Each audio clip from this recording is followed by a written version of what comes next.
Listo.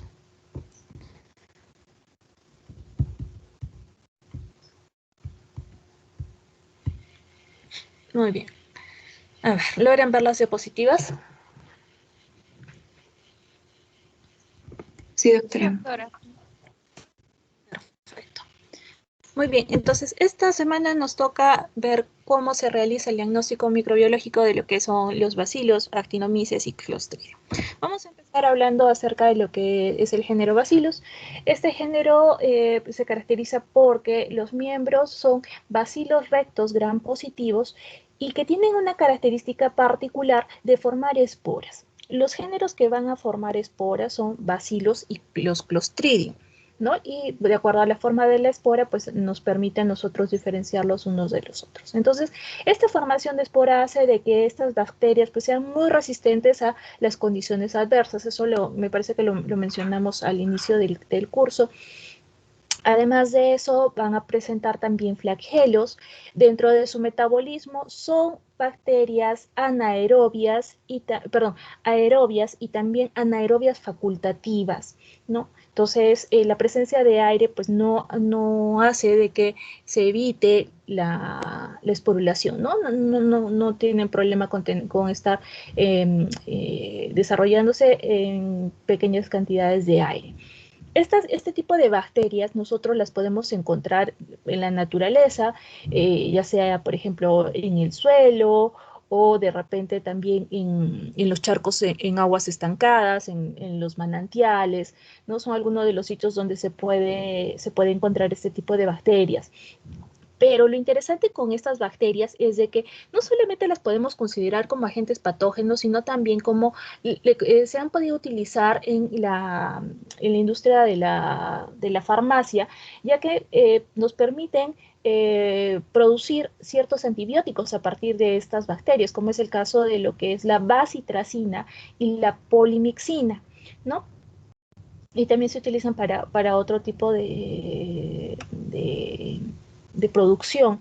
Se ha visto también de que ya sabemos, para poderlas destruir, si estamos hablando de agentes esporulados, pues necesita de una esterilización importante ¿no? de los medios donde se encuentren contaminados. Entonces, dentro de este género de lo que son los bacilos, pues vamos a encontrar varias especies, como es el caso del Bacillus anthracis, que me va a producir lo que es el anthrax, ¿no? El anthrax cutáneo, o también conocido como carbunco, pero acordándonos de que en el caso del anthrax tenemos anthrax cutáneo, que puede ser también anthrax a nivel gastrointestinal, ¿listo?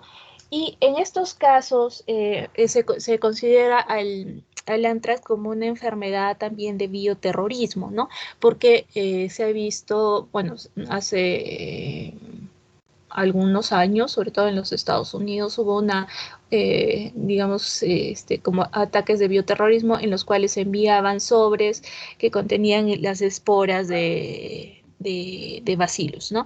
Y que causan esta enfermedad, en la cual se caracteriza por presentar estas lesiones ulcerativas, necróticas, ¿no? Que generalmente se van a presentar en áreas de piel descubiertas, como son, por ejemplo, la cara, ¿no? Los brazos, las manos, ¿no? Se presenta como una pústula maligna, porque así se le considera. Es una infección que se va a iniciar o se va a producir a través de pequeñas heridas o abrasiones, que se puede producir hasta por un pequeño raspado, un rascado o por una picadura, ¿no? Este tipo de bacteria va a tener un periodo de incubación de 2 a 5 días, después de los cuales pues, se desarrolla inicialmente una forma de pápula eritematosa, indolora, que a las 24 horas se va a rodear de un anillo de pequeñas vesículas. Esta pápula luego se va a transformar en una vesícula de tipo pruriginosa, que luego se va a producir lo que es la necrosis del tejido y nos va a formar justamente esto que están observando ustedes acá, ¿no? Y también se da acá una escara negra, que es una lesión característica de este anthrax, y vamos a ver que alrededor de esta escara negra, ¿no? Acá alrededor, pues se está dando un edema muy intenso, ¿no? Que se va a extender. Puede haber también síntomas sistémicos, pero son un poco más leves. El malestar, pues es un malestar general. Puede haber fiebre en algunos casos, acompañado de vómitos. Puede llegar a haber también compromiso renal, ¿no? Y estas lesiones, cuando aparecen en caras, ¿no? O se dan en pacientes que tienen algún tipo de inmunosupresión, vamos a ver que va a haber una progresión muy rápida y que puede evolucionar a una toxemia, ¿no? Y a esto se le conoce como un edema maligno, ¿no? Lo cual tiene una mortalidad muy elevada, ¿no? Además también, pues, los pacientes pueden presentar lo que es el carbunco respiratorio, ¿no? Con afectación, una infección respiratoria de tipo inespecífica, donde rápidamente el paciente va a empeorar alrededor de 2 a 5 días y evoluciona a lo que es una mediastinitis hemorrágica, ¿no? Lo cual causa una dificultad respiratoria, edema a nivel de cuello, de tórax, de mediastino, ¿no? Y eso también puede avanzar hasta a causar toxemia. También hay carbunco intestinal, ¿no? Lo cual va a llevar al desarrollo de una adenitis mesentérica, y también se puede producir un carbunco meningio, donde hay una afectación grave de lo que son las meninges, ¿no? Pero son casos más raros. La afectación más frecuente en relación al carbunco, pues, es el tipo de el carbunco cutáneo, ¿no? O el anthrax cutáneo, y la característica siempre va a ser esta escara negra que se va a formar, ¿no? Y el edema que va a rodear. Entonces, cuando nosotros tenemos este tipo de pacientes, vamos a hacer un diagnóstico, y para esto se requiere un laboratorio con un nivel de seguridad tipo 2.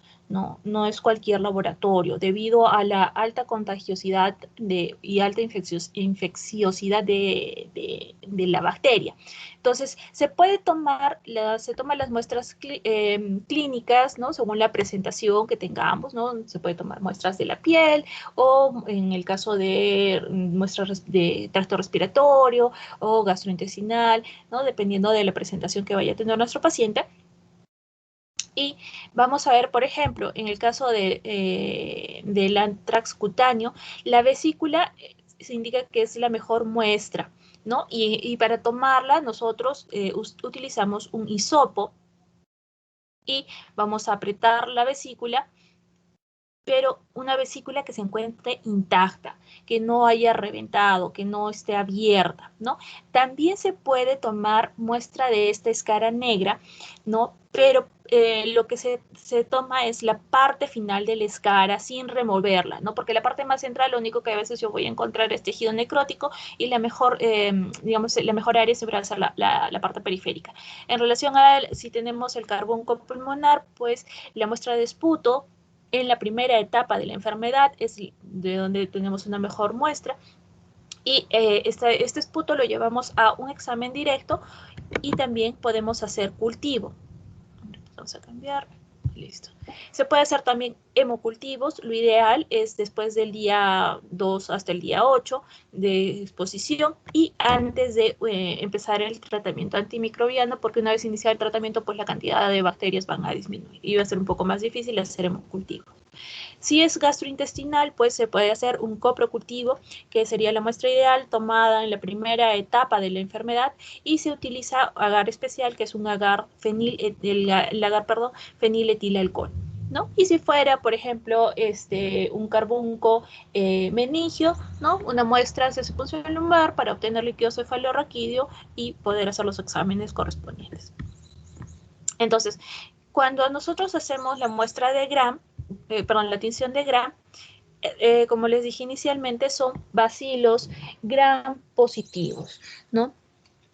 Que van a mostrar que no se llega a evidenciar el flagelo que les he dicho, simplemente bacilos rectos, como están observando acá, ¿no? Gram positivos. Y la formación de esporas que vamos a tener acá ¿no? Lo ideal es la tinción de Weirs-Cochran, que eso también me parece que lo hablamos al inicio mencionando tinciones especiales, ¿no? Entonces, yo hago las dos tinciones específicamente en la presentación de la tinción con Weirs-Cochran me va a ayudar muchísimo a poder identificar cuál es la espora o cuál es la bacteria en relación a la formación de la espora. ¿Listo? En el procesamiento de las muestras podemos utilizar nosotros distintos agares, ¿no? El agar, por ejemplo, el agar sangre, el agar chocolate, que sabemos que es una variación de este agar sangre, agar McConkey, como se indicó para lo que es la siembra gastrointestinal, el agar feniletilalcohol, y también podemos utilizar el caldo tripticasa de soya. Como están observando acá, ¿no? Es un agar sangre, donde después de un tiempo de incubación de entre 18 a 24 horas, vamos a observar que crecen colonias de un diámetro entre 2 a 5 micras, son unas colonias planas convexas, los bordes son irregulares, ¿no? No son bordes definidos, ligeramente onduladas, que tienen la apariencia de vidrio esmerilado, ¿no? Algunas veces pues se van a observar unas proyecciones de las colonias que le dan un aspecto como que de medusa, ¿no? Como que si trataran de entrar en contacto con las otras colonias, ¿no? Por ejemplo, esta hacia acá, ¿no? Y si hablamos de la hemólisis, en este caso Bacillus anthracis, pues no va a producir hemólisis. Dentro de los miembros de este género, ¿no? El Bacillus cereus y el Bacillus thuringiensis son los que van a producir hemólisis, una hemólisis de tipo beta. ¿Ok? Entonces ahí hay una diferencia importante para que nos ayuda a diferenciar entre los miembros, ¿no? Entre las especies de este género. También se puede realizar esta prueba, la prueba de tenacida, que consiste en que cuando yo intento mover las colonias, estas se van a plegar, se van a replegar, ¿no? Como se está observando en la imagen, ¿no? Como que si fuera un algodón mojado, van a tener esa apariencia. Esa es otra prueba que nosotros podemos emplear. En cuanto a su identificación bioquímica, pues son catalasa positivos, la motilidad es negativa, van a mostrar sensibilidad a la penicilina, y esto se considera cuando encontramos estos halos de inhibición, ¿no? de 15 milímetros de diámetro. Entonces, este tipo de bacteria, el hombre se va a infectar con las esporas que puede encontrar, ¿no? En el medio ambiente y que van a ingresar a través, como les indiqué al inicio, de la piel que se encuentra con alguna erosión, con alguna heridita. ¿Listo? O eso sería en el caso del carbunco cutáneo. En el caso de que fuera un carbunco de tipo respiratorio, la puerta de entrada sería por inhalación, y en el caso pues del carbunco digestivo por vía digestiva, ¿no? Entonces, una vez que ingresa esta bacteria, pues va a comenzar a germinar produciéndome lo que son unas células vegetativas que luego se van a multiplicar y van a liberar una toxina. La cápsula va a permitir, la cápsula que contienen estas bacterias, permiten su diseminación a nivel local, y la exotoxina es la que va a ser la responsable de este edema, de la necrosis y de la hemorragia que nosotros hemos visto en las lesiones de las diapositivas iniciales.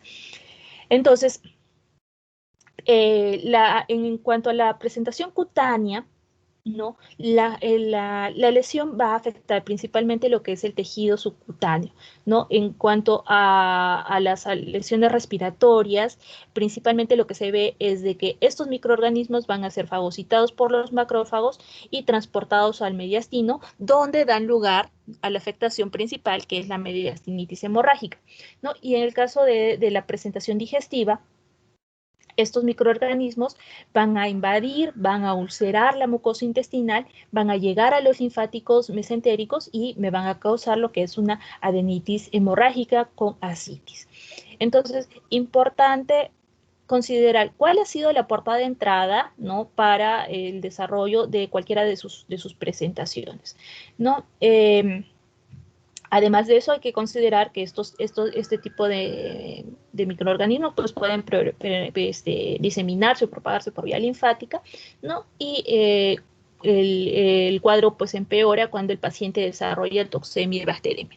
Entonces, cuando nosotros, además de eso, tenemos afectación en el caso de los animales, porque esto se ve también mucho en áreas rurales, ¿no? En sitios donde hay crianza de animales o también de productos de animales, ¿listo? Es importante que aquellos animales que se vean afectados, ¿no?, por esta bacteria, es importante que para evitar la transmisión o que otras personas pues, se sigan infectando de esta enfermedad, se queme al animal, ¿no? O se les entierre cubriéndolo con cal, ¿no? Con cal viva para lograr evitar la propagación de la enfermedad.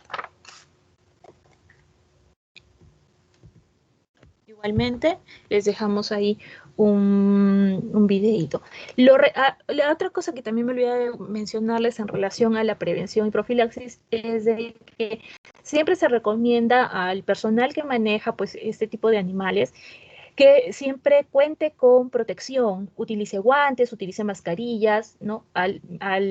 Apenas se enteren de que hay pues, desarrollo de esta enfermedad, ¿no? Y también se da una vacuna a los grupos de alto riesgo, ¿no? Es una vacuna que se prepara con un concentrado de filtrado de estos cultivos de una cepa, lo cual pues va a ayudarnos a tener una mejor protección.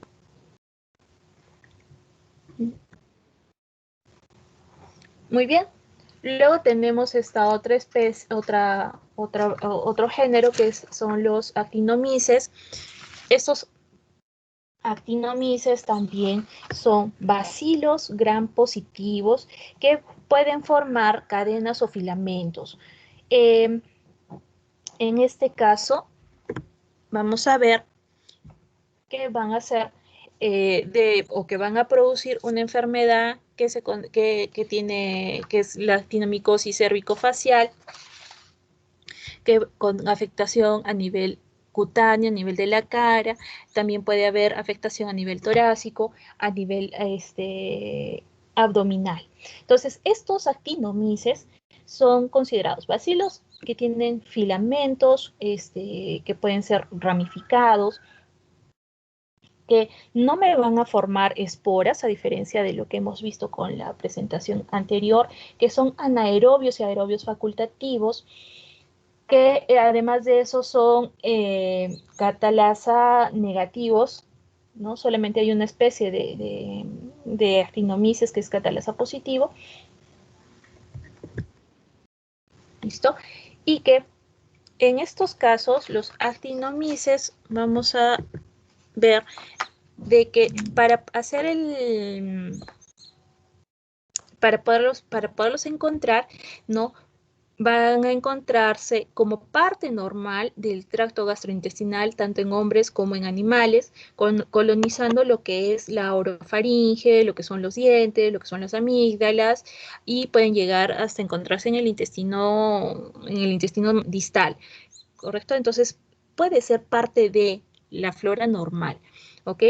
La infección se va a producir cuando hay una ruptura del epitelio mucoso a consecuencia ya sea de un traumatismo, por ejemplo, ¿listo? Y estos bacilos son considerados también bacilos pleomórficos, ¿no? Por eso en la tinción de Gram acá los colocan como bacilos gram positivos ramificados. Tienen estas formas un poco como patitas de arañas, algunos los pueden describir de esa forma. No tienen cápsulas, son inmóviles, Estas ramificaciones miden alrededor de 0.5 a 10 perdón, a 0.5 a una micra. Es la típica descripción que siempre van a encontrar en los libros, es como de letras chinas, ¿no? Acá todavía no lo han puesto, pero son como letras chinas, ¿no? Como patitas de arena, lo más común es letras chinas. No son ácido alcohol resistentes, lo cual se toma en consideración con los otros tipos de actinomicetos, ¿no?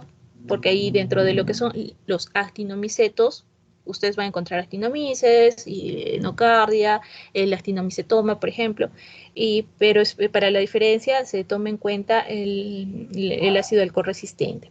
Después, en cuanto a realizar los cultivos, nosotros podemos emplear tanto agar sangre, agar chocolate, el agar teolicolato, el agar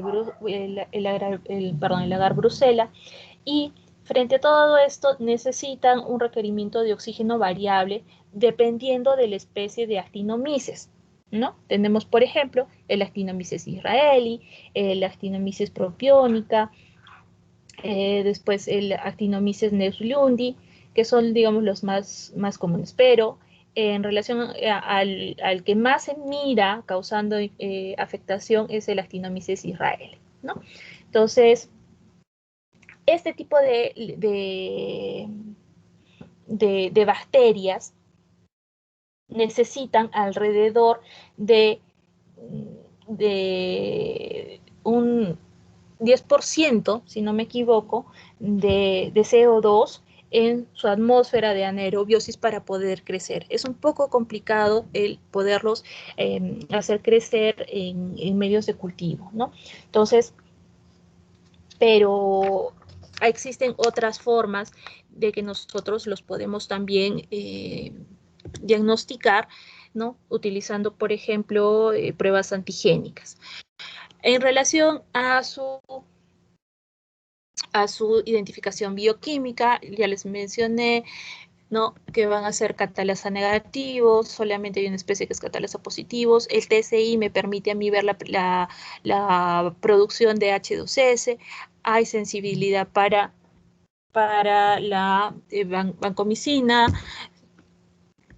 Vamos a tener que podemos utilizar son nitrato positivo, esculina positiva, urea positiva, se puede hacer la prueba del CAM, se puede utilizar este agar, que es el SPS, que es esta imagen que nosotros tenemos acá, que es el agar sulfite polimixin sulfadiazina, en el cual nosotros vamos a ver el desarrollo de estas colonias pequeñas, ¿no? Redondas, de un color negro. Y también se puede utilizar el agar MRS, que es Man Rugosa Shape, en el cual también van a tener un crecimiento, pero acá observamos unas colonias de un color blanquecino, medio amarillento. Entonces, en relación a la prueba de la catalasa, es una de las primeras pruebas que nosotros vamos a emplear para la identificación. Y entonces, si fueran catalasa positivo, hay que ver qué tipo de metabolismo va a tener, la lipofilicidad que van a dar y si hay o no producción de pigmento. Si es negativo, se puede hacer la prueba de sensibilidad al a SPS, la prueba del CAM, el desarrollo en este agar en el MRS, sensibilidad que den sensibilidad a la vancomicina, que haya producción de H2S y la movilidad. Acuérdense que sí hay especies, como les dije, que dan catalasa positivo y otros que dan catalasa negativo. Entonces, si yo tengo una bacteria, un Actinomyces, que es catalasa negativo, ¿no? En el TSI me marca H2S negativo, se va a realizar la siembra en SPS. Si es sensible, lo más seguro es que sea Gardnerella vaginalis, ¿no? Y si es resistente, hay que evaluar la presentación de pigmento, ¿no? Si produce pigmento, pues estamos hablando de un Actinomyces. Si es negativo, hacemos la prueba del CAMP, ¿no? En el caso de que sea positivo, ya nos da también que sea Actinomyces. Si la prueba del CAMP sale negativo, se ve el desarrollo en este agar, MRS, la sensibilidad a la vancomicina, la producción de gas y la glucosa, ¿no? Entonces, va a ser sensible a la vancomicina, no desarrolla negativo para MRS y negativo para gas y glucosa. Entonces, ahí ya entraría al grupo de estos del género Actinomycetae, que son los actinomyces, o puede ser Arcanobacterium o Actinobacum. Ahora, nosotros podemos biopsiar las lesiones para lograr observar el fenómeno de Splendor Hopling, que consiste en encontrar una imagen de interfase entre las colonias bacterianas, ¿no? Y en la presencia de un exudado que va a estar constituido por polimorfos nucleares, que acá no se mira muy clarito, pero esta es la lesión, ¿no? Las colonias bacterianas en interfase acompañadas de polimorfos nucleares y un depósito de material de tipo eosinofílico, ¿no? Se acordarán, eosinofílico es de color rosadito. Este tipo de bacterias son ampliamente sensibles a los beta-lactámicos. Por eso es que para el tratamiento el fármaco que más podemos utilizar es la vancomicina. También van a tener un comportamiento bimodal frente a los macrólidos, frente a lo que es la clindamicina, y pueden ser resistentes a lo que son las quinolonas.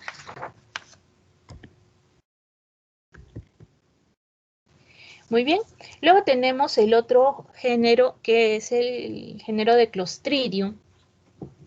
Y en este género, ¿no? Como ya les dije, acuérdense de eso siempre. Los que son formadores de esporas son bacilos, el género Bacillus y el género Clostridium, ¿ya? Eso es algo muy importante.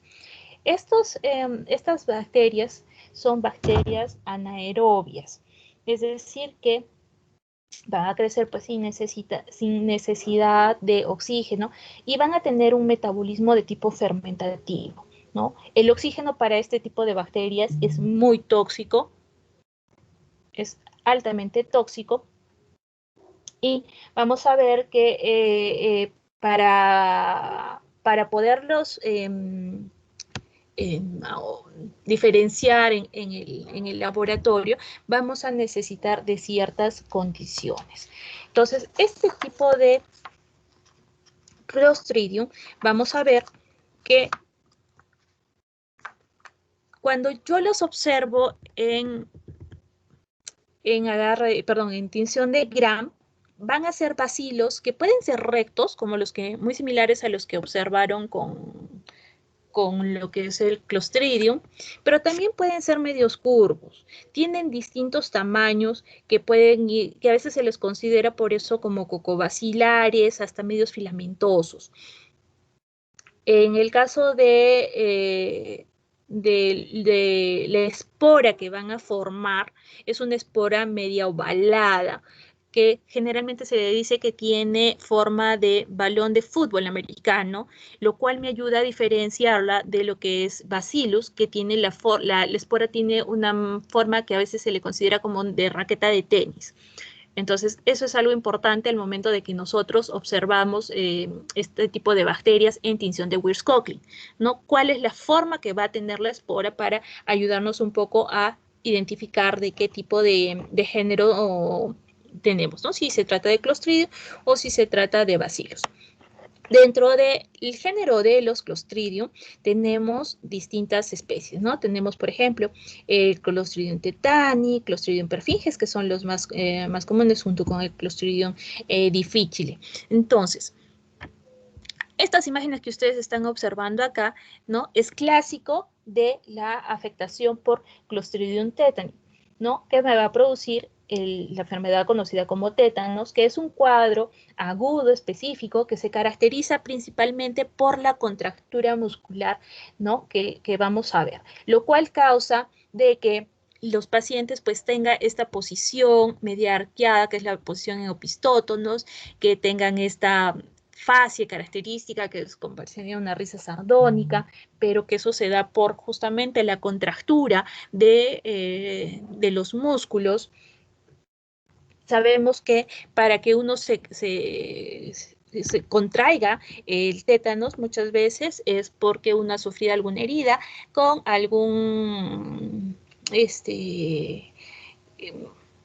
por ejemplo, algún hierro que esté oxidado, ¿no? Porque ahí principalmente vamos a encontrar a los Clostridium, ¿no? Porque se van a estar ubicados o se van a desarrollar en el suelo. Entonces, en el caso de este Clostridium tetani, la transmisión pues es a través de estas heridas que se van a contaminar con la espora, ¿sí? Además, no es solamente que esté en objetos oxidados, sino también esto se ha visto, por ejemplo, en pacientes o personas que utilizan drogas parenterales o o que están contaminados, por ejemplo, con heroína. También es otra forma.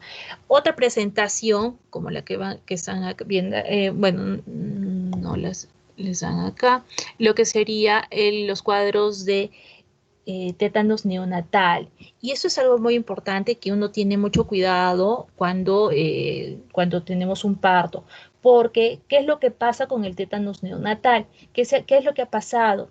Que el cordón umbilical pues se ha contaminado con esporas de este Clostridium, y esto se ve en madres que no están vacunadas frente al tétanos. Y esto más se mira, por ejemplo, en los partos que se realizan en domicilios o de repente los partos donde la paciente pues finalmente no llega a un centro asistencial para poder recibir la atención oportuna, ¿no?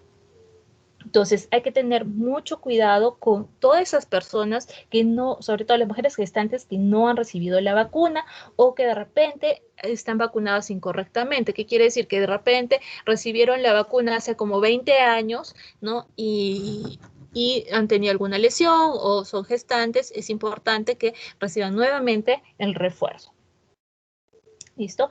También preguntar en relación a la profesión, ¿no? Esto se mira a veces mucho en los campesinos, en los agricultores, porque al momento de estar en contacto con la tierra, se trabaja a veces descalzo, con las hojotas, las sandalias, que no brindan mucha protección, ¿no? Y entonces a veces ahí están trabajando en el campo y se clavan sufren alguna herida con algún clavo oxidado y no llevan la limpieza correcta de la herida y la espora pues termina ingresando y causándome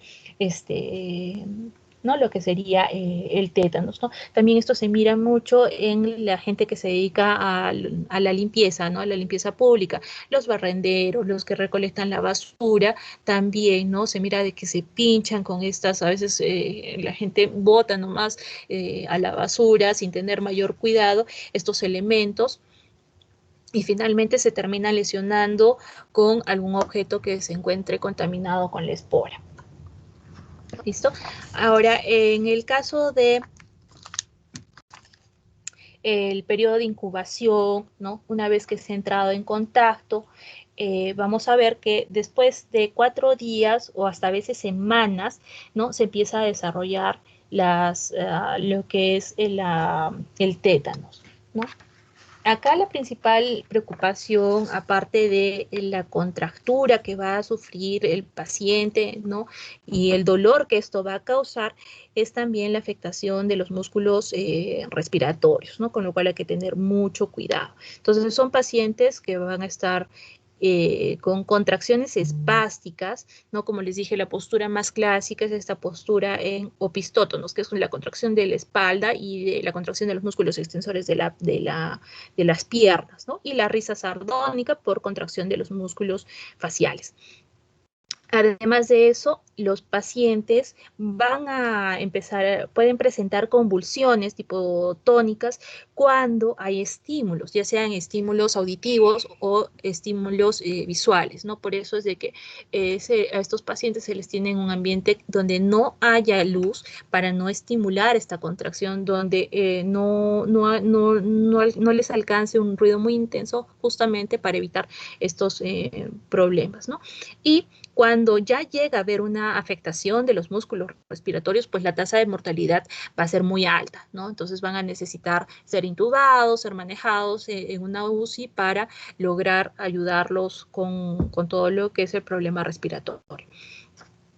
Existe una presentación de tétanos que es local, que es una presentación muy rara, pero que a veces se da, donde la afectación pues solamente se va a limitar a los músculos que se encuentran próximos a la puerta de entrada, ¿no? Al sitio de la lesión. Y esto es porque la toxina se va a fijar solamente a nivel de las zonas medulares de los nervios que van a inervar pues este paquete muscular. Entonces, vamos a tener una rigidez constante de los músculos que están rodeando el área de la lesión, pero hay que tener mucho cuidado y observarlos porque este tétanos local puede evolucionar al tétanos generalizado, que es lo que les estaba mencionando.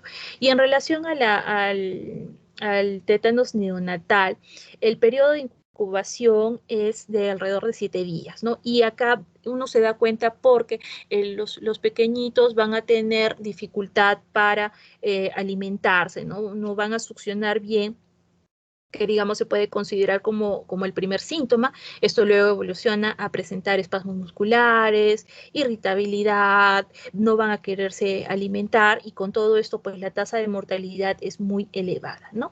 Y cuando llega a afectarse también los músculos respiratorios, pues ya va a haber lo que es el desarrollo de la neumonía, ¿no?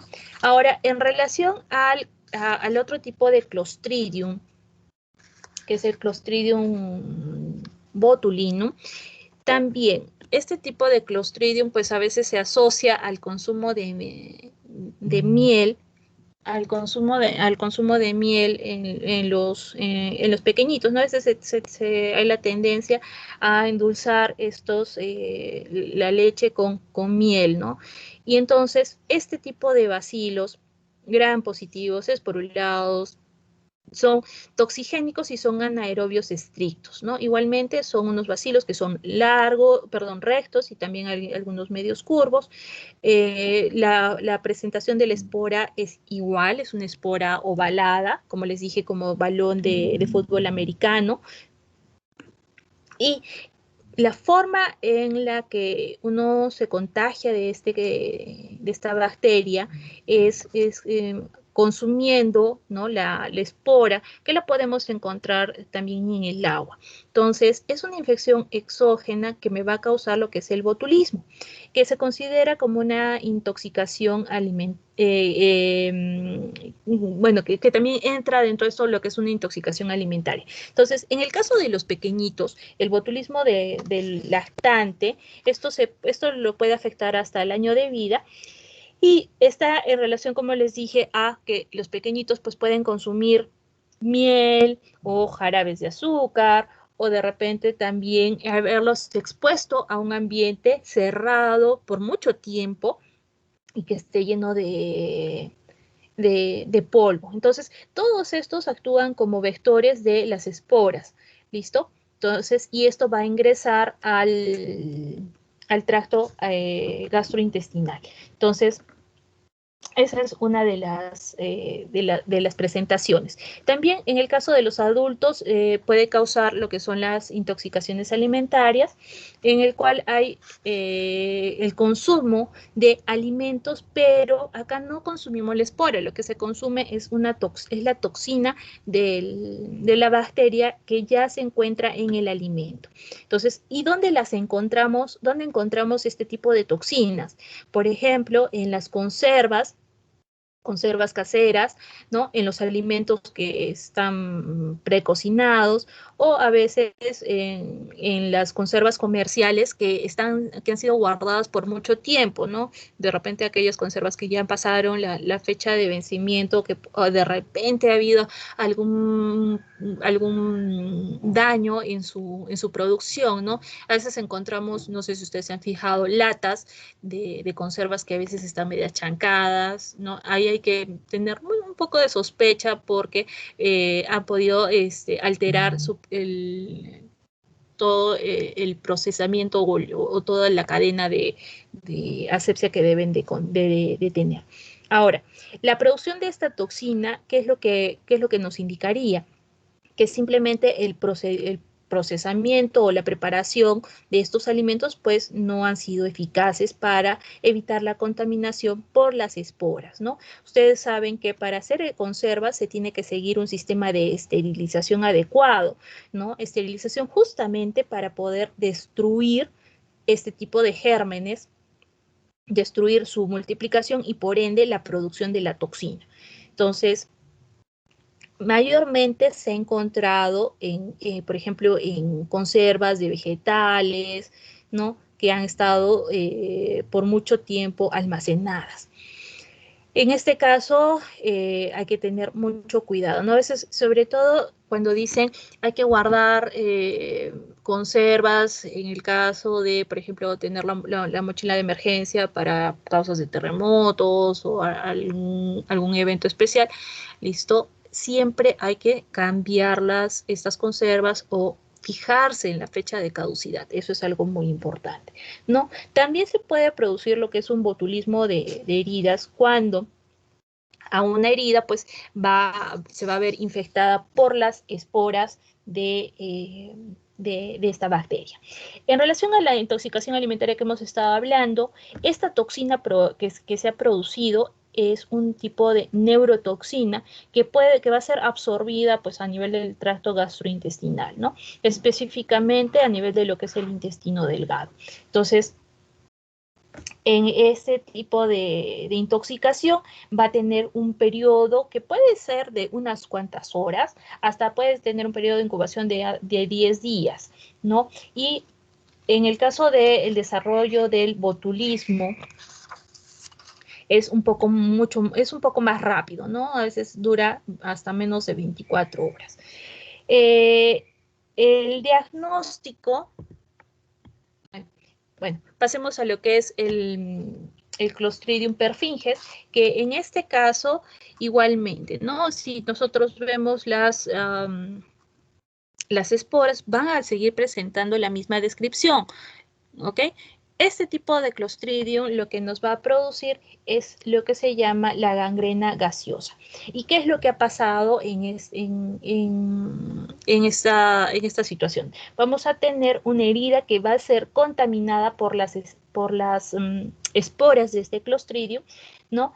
Y vamos a encontrar que se van a germinar y va a haber una multiplicación muy rápida en esta localización. Entonces, ¿qué tipo de heridas, por ejemplo, se van a ver mucho más expuestas a contaminarse por Clostridium? Heridas que han sido traumáticas, donde hay de repente una gran destrucción de tejido, o de repente hay, ¿no? Como se mira la amputación como podría ser, por ejemplo, cortaduras en alguna con alguna máquina, por ejemplo, ¿no? O de repente donde hay presencia de cuerpos extraños, o de repente lesiones donde hay alteraciones de la irrigación, ¿no? Afectación de la irrigación, o en áreas donde han sido sometidas a una cirugía donde ha habido pues gran cantidad de Clostridium perfringens, como pues por ejemplo el caso de las colecistitis o resecciones de grandes segmentos de colon. Entonces, a veces uno no encuentra realmente una puerta de entrada de lo que ha sido Clostridium, no es aparente, ¿no? Pero es importante hacer la revisión, el examen físico para poder identificar qué es lo que ha pasado con los pacientes. Entonces, este tipo de esporas van a producir una serie de toxinas y enzimas que finalmente van a desencadenar pues en la destrucción tisular. Entonces, dentro de estas toxinas, de repente la que más nos llamaría la atención es la toxina alfa, ¿no? Que es la que más se encuentra o la que más favorece lo que sería la necrosis del tejido. Y este tipo de necrosis se caracteriza porque la destrucción de tejido va a ir acompañada con la liberación de gas, ¿no? Entonces, por eso encuentran así como que si hubieran bolitas. Y si uno palpa estas lesiones, estas áreas de isquemia, de necrosis, vamos a encontrar como crépitos. Es como que si alguna vez ustedes han apretado ese papel que ayuda a conservar bien, por ejemplo, los vasos y todo eso, que son como unas bolitas de aire, algo muy similar es lo que uno siente al momento de palpar estas lesiones. Entonces, a eso se le llama la gangrena gaseosa. ¿Listo? Entonces, por eso se caracteriza, porque voy a tener áreas de destrucción, de necrosis, acompañada de estos crépitos por la presencia de gas. Este tipo de gangrena gaseosa, vamos a ver que tiene un periodo de incubación alrededor de los 4 días, ¿no? Que el cuadro se inicia con un dolor súbito, intenso, a nivel de la puerta de entrada, que luego se va a extender, ¿no? Como va avanzando la infección, ¿no? Y esto progresa muy rápido. Y las lesiones pues empiezan a inflamarse, hay hinchazón, hay edema y empieza a aparecer el gas, ¿no? Entonces vamos a observar una piel que en un inicio, como están viendo acá, se va a encontrar una piel eritematosa que va a empezar a cambiar el color, ¿no? A desarrollar una coloración media morada, ¿no? Hasta ser más oscura. Empiezan a aparecer lo que son estas bulas hemorrágicas con áreas de secreción serohemorrágica que a veces tienen un olor un poco como que a un dulce medio podrido, un olor un poco especial, ¿no? Luego esto empieza a comprometer al paciente, ¿no? Empiezan a presentar fiebre, empiezan a presentar hipotensión, puede desarrollar shock, insuficiencia renal, ¿no? Y luego, poco a poco, estas áreas de color morado, ¿no? Si es que no son tratadas, pues empiezan a avanzar, ¿no? Y finalmente, pues, este cuadro, si no es tratado, pues el paciente puede fallecer hasta en un periodo de 48 horas. Entonces, en estos casos hay que iniciar pues el tratamiento oportuno y muchas veces como el tejido finalmente está necrosado, se tiene que realizar la amputación del área, ¿no? En estos casos, por ejemplo, ustedes están viendo los deditos, cómo están afectados, simplemente hay una amputación del extremo terminal de los dedos, ¿no? Igualmente, si fuera una piernita como esta, pues se realiza la amputación. Entonces, cuando hablamos de este género de lo que es el Clostridium, tenemos que hacer para el diagnóstico de laboratorio el aislamiento del microorganismo, se debe detectar la toxina en suero, podemos utilizar este agar para cultivar lo que es el agar de yema de huevo, ¿no? Podemos utilizar también lo que es el agar sangre y el agar tioglicolato. A veces lo más importante o lo que primero nos va a dar una idea de frente a quién estamos haciendo, frente a quién nos está causando este problema, pues es simplemente tomar una muestra de la lesión y lograr identificar estos bacilos rectos gram positivos, ¿no? Hacer la tinción de gram y si se tiene la oportunidad, pues hacer la tinción de Wiertz-Coughlin para poder identificar la espora, ¿no? Y asociarla a la clínica que están presentando los pacientes. Entonces, importante, los signos clínicos, iniciar antibiótico-terapia, van a necesitar una hospitalización prolongada y tener especial cuidado en pacientes mayores de 65 años. Podemos hacer un análisis de laboratorio tomando también muestras de material fecal. En el caso de que haya una afectación por Clostridium difficile, este material debe ser refrigerado si es que no se va a actuar de inmediato a una temperatura de 4 grados y se puede hacer la reacción de glutamato deshidrogenasa. Si esta prueba de glutamato deshidrogenasa sale positivo, hacemos la prueba de la toxina alfa y beta. Si sale positivo, nos estaría indicando que hay la presencia de un Clostridium toxigénico. Si sale negativo, podemos realizar un cultivo en anaerobiosis para buscar Clostridium. Igualmente, si la prueba de glutamato deshidrogenasa sale negativo, pues con eso descartamos, por ejemplo, descartamos la presencia de lo que es el Clostridium difficile. Este Clostridium difficile también, al ser bacilo gram positivo, esporulado, vamos a ver que causa o produce lo que son una diarrea que está asociada al uso de antimicrobianos. Ya a veces uno trata a los pacientes, les da su antibiótico, pero hay ciertos antibióticos en los que hay que tomar la precaución de que van a eliminar no solamente a la gente que está causando el problema, sino también arrasan con toda la flora normal. Y al no tener una flora de defensa, una flora bacteriana intestinal, pues facilita el crecimiento del Clostridium difficile. Entonces, este Clostridium vamos a tener pacientes con diarrea, ¿no? Que tienen como antecedente el haber estado siendo tratados con ciertos antimicrobianos. Entonces, esto se mira mucho, por ejemplo, en las diarreas hospitalarias, ¿no? Pacientes que han estado en el hospital y que después de un tiempo empiezan a presentar este tipo de diarreas. También a veces se ve afectado mucho los médicos, ¿no? Y también en el hospital, si un paciente empieza a desarrollar diarreas por este tipo de Clostridium, pues hay que ver también a los pacientes del piso porque pueden contaminarse fácilmente. Entonces, estos cuadros de diarrea van a ser producidos por justamente estas toxinas, la toxina A y la toxina B, y más específicamente por la toxina A, que son la que va a causar más los cambios que vamos a observar a nivel del intestino. Entonces, esta toxina A, esta primera toxina, vamos a considerarla que es una enterotoxina. Entonces, esta enterotoxina va a producir necrosis, inflamación, hipersecreción de líquidos, va a estimular también el peristaltismo. Entonces, la afectación de este tipo de toxinas me va a lesionar lo que son los enterocitos y va a producir lo que es una necrosis hemorrágica.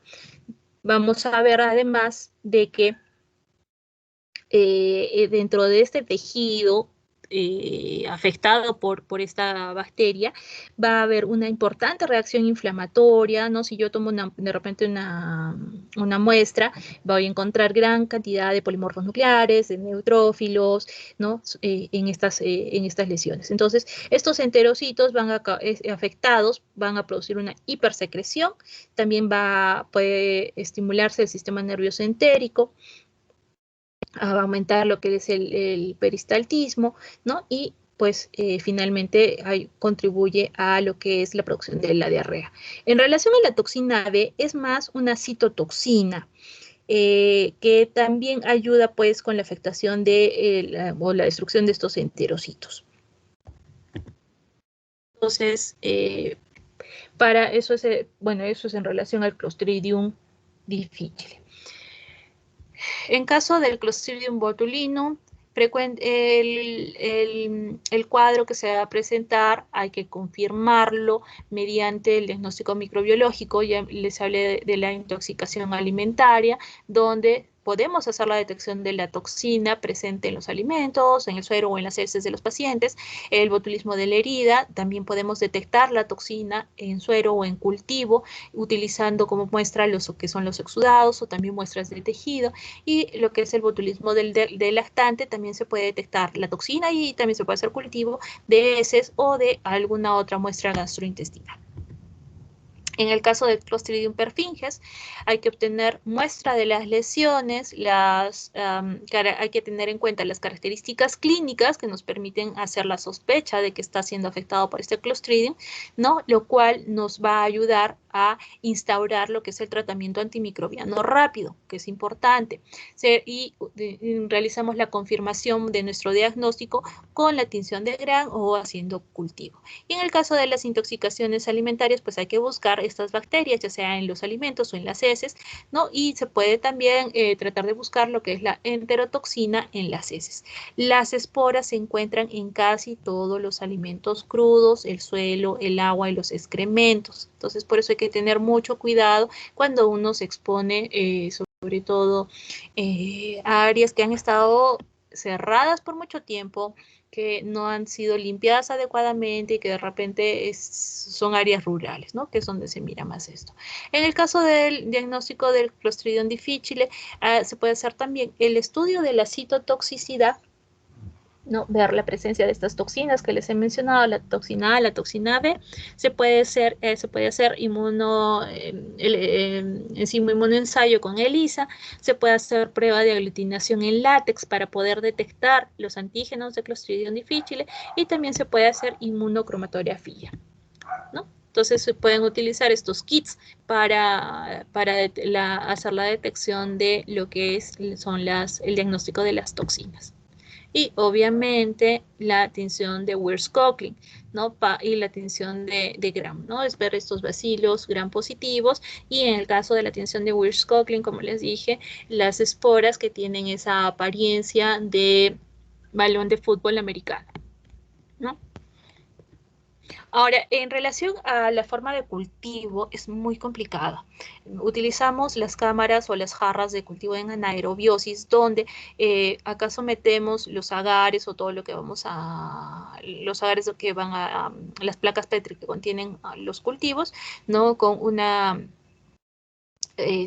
banda de azul de metileno, que es nuestro indicador de anaerobiosis, ¿no? Hay una envoltura que también contiene unos reactivos químicos que finalmente van a liberar CO2 y H2 para que esto se cierre herméticamente y se logre eliminar la gran cantidad de oxígeno y se transforme en otros componentes, ¿no? Como es el CO2, ¿no? Para lograr crear este ambiente de anaerobiosis. Entonces, es algo un poco complicado.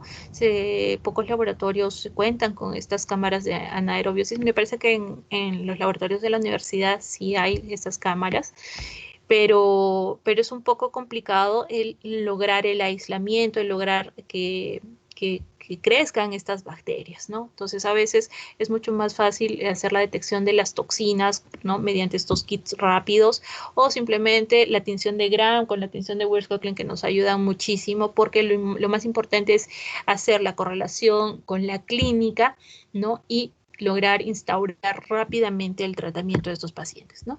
Los medios que podemos utilizar para el Clostridium perfringens tenemos el medio tioglicolato. Vamos a ver que en el caso del agar sangre, pues van a tener una doble hemólisis, pueden desarrollar alfa hemólisis y pueden desarrollar áreas con beta hemólisis, ¿no? Entonces, por ejemplo, acá vemos una hemólisis alfa, ¿no? Rodeando lo que es una hemólisis beta. Además, se ve de que el tipo de colonias que van a crecer es un crecimiento que se dice en velo, ¿no? Son colonias que se producen en enjambre, que tienen un aspecto translúcido, medio granuloso, ¿no? Y que se ve de que este borde de acá, está avanzando, ¿no? Es un borde, como les indican, filamentoso y delicado. Son brillantes, y mientras más se deje avanzar el cultivo, pues se vuelven medias pardos, ¿no? Y como les indicamos, pues el tipo de beta hemólisis que van a producir es muy débil y a veces se busca la presencia de esta doble hemólisis, ¿correcto? Igualito les dejamos siempre un videito para que ustedes lo puedan observar más tranquilamente. Entonces, este es el tema del día de hoy, ver estas dos especies, estos dos géneros, perdón, que van a formar esporas, y los actinomices, que lo característico, siempre acuérdense, las letras chinas, ¿no? Y que presentan también, acá no lo he mencionado, pero una característica también de los actinomices es la formación de gránulos de sulfuro. Muy bien, chicos. ¿Alguna pregunta?